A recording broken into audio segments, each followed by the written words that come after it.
ఎన్నికలప్పుడు ఏదైతే మాట చెప్పాడో ఆ రోజేమో మేము చెయ్యకపోతే మా కాలర్ పట్టుకోండి అని అన్నాడు.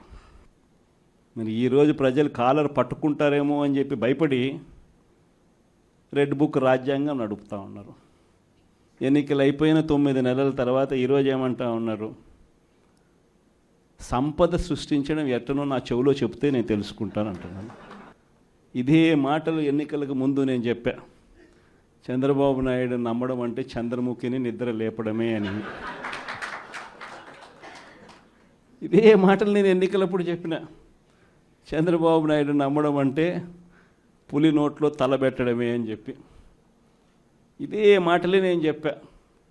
మేనిఫెస్టో ప్రజెంటేషన్ చేసేటప్పుడు ఇక్కడ ఇలా నిల్చుని ఇలా మేనిఫెస్టోని ఇలా చూపించా. మన మేనిఫెస్టోని ఇలా చూపిస్తూ వాళ్ళు చెప్పిన మేనిఫెస్టో హామీలను కూడా ఇలానే చూపిస్తూ చెప్పా. ఇది సాధ్యమయ్యేటివి కాదయ్యా చంద్రబాబు నాయుడు చెప్పేటివి. రాష్ట్రానికి సంబంధించిన బడ్జెట్ ఇది, మనం చేస్తూ ఉన్న బటన్లు నొక్కే కార్యక్రమం ఇది, దీనికే ఇంత డబ్బు ఖర్చు అవుతుంది. మరి చంద్రబాబు నాయుడు ఏమో 1,72,000 కోట్లు సంవత్సరానికి అయ్యే ప్రతిపాదనలు ఆయన చెప్తా ఉన్నాడు. సూపర్ 6లు మోసము, సూపర్ 7లు మోసము అని చెప్పి చెబుతూ మనమేం చేయగలుగుతాము అన్నది కూడా ప్రజలకు అర్థమయ్యేట్టుగా కూడా మేనిఫెస్టో సందర్భంగా కూడా చెప్పడం జరిగింది.